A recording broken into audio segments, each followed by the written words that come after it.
Chicas, chicos, buenos días. Continuamos hoy con la poesía contemporánea, con la segunda parte, desde los años 50 hasta nuestros días, que encontraremos en la unidad séptima en el apartado de literatura entre las páginas 167 y 169. Bien, lo dejábamos en la poesía de los años 40, continuamos hoy con los años 50 y vamos a observar que en los años 50 en la poesía española triunfa una poesía social cuya función es expresar los problemas y los sufrimientos de la gente y no los sentimientos personales del individuo. ¿Cuáles van a ser los temas de la poesía social de los años 50? La preocupación por España, la denuncia de las injusticias, la lucha por la libertad. Se va a caracterizar porque el estilo que van a emplear los autores y autoras va a ser un lenguaje claro y sencillo que va a tener como un tono coloquial. Gabriel Celaya, uno de los máximos representantes de esta corriente, dirá que la poesía es un arma cargada de futuro. Los autores principales son Blas de Otero, Gabriel Celaya, los cuales vamos a leer algún poema, además de José Hierro. Aquí tenéis la imagen de Gabriel Celaya y vamos a leer, vamos a escuchar más bien un poema de Blas de Otero, titulado En el principio.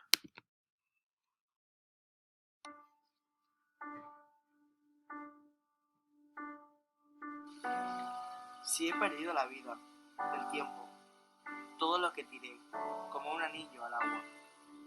Si he perdido la voz en la maleza, me queda la palabra.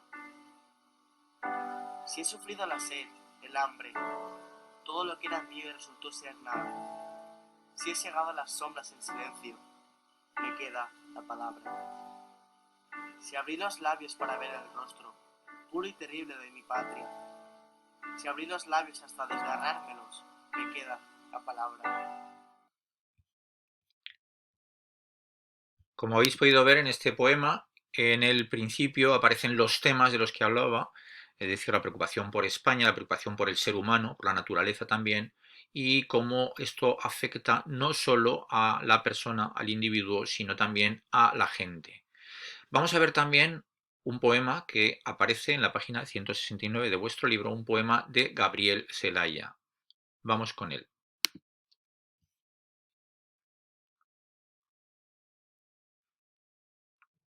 Todas las mañanas cuando leo el periódico, me asomo a mi agujero pequeñito. Fuera suena el mundo, sus números, su prisa, sus furias que dan a una su zumba y su lamento y escucho. No lo entiendo. Los hombres amarillos, los negros o los blancos, la bolsa, las escuadras, los partidos, la guerra, largas filas de hombres cayendo de uno en uno. Los cuento, no lo entiendo. Levantan sus banderas, sus sonrisas, sus dientes, sus tanques, su avaricia, sus cálculos, sus vientres, y una belleza ofrece su sexo a la violencia. Lo veo, no lo creo. Yo tengo mi agujero oscuro y calentito. Si miro hacia lo alto, veo un poco de cielo. Puedo dormir, comer, soñar con Dios, rascarme. El resto no lo entiendo. Bien, con esto cerramos la poesía social, la poesía de los años 50 y vamos a hablar de la poesía española de los años 60 en adelante. A partir de los años 60, España conoce como una apertura a lo que es el exterior, una apertura todavía muy limitada por las condiciones, por el régimen político imperante, la dictadura del general Franco. Sin embargo, a nivel no solo literario, también cultural, hay como una especie de búsqueda de la restitución de la modernidad, es decir, el tratar de integrar a España en los nuevos tiempos. Esto se va a manifestar a finales de los años 50, principios de los 60, en la renovación del lenguaje poético, en un creciente alejamiento de la poesía social que llevan a cabo autores como Ángel González, como Jaime Gil de Viedma o como Claudio Rodríguez, que van a ser algunos de los autores que tanto desde Barcelona, la Escuela de Barcelona, donde se integra Gil de Viedma con Carlos Barral, con Alfonso Costafreda, etc., como desde el corazón de Castilla, como Claudio Rodríguez, desde Zamora, van a renovar la poesía española de aquel tiempo. Es decir, lo que era la poesía del realismo de Blas de Otero, de Gabriel Celaya, la poesía anterior, la poesía clasicista, la poesía desarraigada. Bien, a partir de ahora va a cambiar con estos nuevos autores. Los años 70 todavía son de más aperturismo, es decir, estamos ya próximos a la caída o a la muerte del general Franco, a la caída del régimen, de la dictadura, a la llegada de la democracia y sobre todo desde Barcelona aparecen una serie de autores como Pere Gimferrer, como Leopoldo María Panero, como Guillermo Carnero y unos cuantos más, 9 novísimos, ese fue el título del libro que pues les dio un poco fama, que van a cambiar por completo ahora sí lo que es la poesía, van a integrar a la poesía española dentro de lo que se está haciendo en Europa, teniendo un poco cuenta de las tradiciones que desde principios del siglo XX habían venido ejerciendo su influencia en todo el continente y también por supuesto, en América, en Norteamérica, pero también en América Latina, en Hispanoamérica. Bien, de allí pasamos a los años 80 y lo que se va a consolidar es un movimiento llamado el de la nueva sentimentalidad. Es decir, la poesía se hace como más cotidiana y se trata de expresar lo que una persona normal de la calle, un joven sobre todo, o una joven, pues siente de esta nueva realidad que ha llegado con la democracia, que ha llegado también un poco con la modernidad, con la integración de España en la modernidad. Los autores más importantes van a ser Luis García Montero, Felipe Benítez Reyes o Vicente Gallego. Desde los años 90 hasta nuestros días, lo más destacable, a mi modo de ver, es el protagonismo de la mujer en la poesía. Las mujeres siempre parecen las grandes olvidadas en la historia de la literatura castellana. Bien, a partir de los años 70, sobre todo, con dos grandes autoras, una llamada Blanca Andreu, otra llamada Julia Castillo, la poesía se abre para las mujeres que van a tener una importancia considerable en nuestros tiempos. Olvido García Valdés, Concha García o Elena Medel son como representantes, cada una, ya una más mayor, como Olvido García Valdés, Elena Medel, mucho más joven, nacida en el 85, de lo que se está haciendo hoy en día en la poesía española, que es bastante ecléctico, es decir, hay diversidad de corrientes, no hay ninguna norma unificadora, hay mucho movimiento, pero en general sí que es verdad que las mujeres tienen una gran importancia, a mi modo de ver siempre. Bien. Vamos a escuchar dos poemas especialmente significativos. El primero es de Jaime Gil de Biedma, un autor, como os decía, de los años 60, perteneciente a la Escuela de Barcelona, con una vida realmente muy interesante. El poema se titula No volveré a ser joven. Que la vida iba en serio. Uno lo empieza a comprender más tarde. Como todos los jóvenes, yo vine a llevarme la vida por delante. Dejar huella quería y marcharme entre aplausos. Envejecer, morir, eran tan solo las dimensiones del teatro. Pero ha pasado el tiempo y la verdad desagradable asoma. Envejecer, morir, es el único argumento de la obra.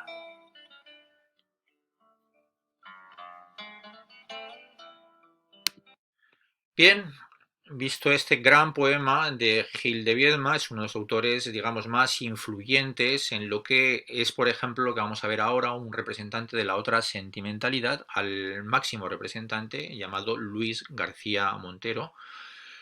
Bien, después del poema de Gil de Biedma pasamos al de García Montero, como os digo, autor granadino de gran influencia, profesor universitario y hoy en día quizá pues la personalidad más influyente dentro de la poesía española. Al pasar de los años, ¿qué sentiré leyendo estos poemas de amor que ahora te escribo? Me lo pregunto porque está desnuda la historia de mi vida frente a mí. en este amanecer de intimidad, cuando la luz es inmediata y roja, y yo soy el que soy, y las palabras conservan el calor del cuerpo que las dice, ¿serán memoria y piel de mi presente, o solo humillación, herida intacta? Pero al correr del tiempo, cuando dolor y dicha se agoten con nosotros, quisiera que estos versos derrotados tuviesen la emoción y la tranquilidad de las ruinas clásicas. Que la palabra siempre sumergida en la hierba despunte con el cuerpo medio roto. Que el amor, como un friso desgastado, conserve dignidad contra el azul del cielo. Y que en el mármol frío de una pasión antigua, los viajeros románticos afirmen el homenaje de su nombre, al comprender la suerte tan frágil de vivir, los ojos que acertaron a cruzarse en la infinita soledad del tiempo. Nunca he tenido dioses, y tampoco sentí la despiadada voluntad de los héroes. Durante mucho tiempo estuvo libre la silla de mi juez, y no esperé juicio en el que rendir cuentas de mis días. Decidido a vivir, busqué la sombra capaz de recogerme en los veranos y la hoguera dispuesta a llevarse el invierno por delante. Pasé noches de guardia y de silencio, no tuve prisa. Dejé cruzar la rueda de los años. Estaba convencido de que existir no tiene trascendencia, porque la luz es siempre fugitiva sobre la oscuridad, un resplandor en medio del vacío. Y de pronto en el bosque se encendieron los árboles de las miradas insistentes. El mar tuvo labios de arena, igual que las palabras dichas en un rincón. El viento abrió sus manos y los hoteles sus habitaciones. Parecía la tierra más desnuda, porque la noche fue, como el vacío, un resplandor oscuro en medio de la luz. Entonces comprendí que la inmortalidad puede cobrarse por adelantado. Una inmortalidad que no reside en plazas con estatua, en nubes religiosas, o en la plastificada vanidad literaria llena de halagos homicidas y murmullos de cóctel. Es otra mi razón. Que no me lea quien no haya visto nunca conmoverse la tierra en medio de un abrazo. La copa de cristal que pusiste al revés sobre la mesa guarda un tiempo de oro detenido. Me basta con la vida para justificarme. Y cuando me convoquen a declarar mis actos, aunque solo me escuche una silla vacía, será firme mi voz. No por lo que la muerte me prometa, sino por todo aquello que no podrá quitarme. Bien, hemos leído o hemos visto cómo el mismo Luis García Montero leía un par de poemas. El primero correspondía completamente Viernes. Bien, para retener mejor los contenidos de esta lección, la lección sobre la poesía española contemporánea, os sugiero que hagáis la actividad número 6 en la página 169 sobre el poema Todas las mañanas cuando leo el periódico de Gabriel Celaya. Y la actividad número 8 que encontraréis en la página 171 en torno al poema Completamente Viernes de Luis García Montero. Bien, que tengáis un buen día. Muchas gracias.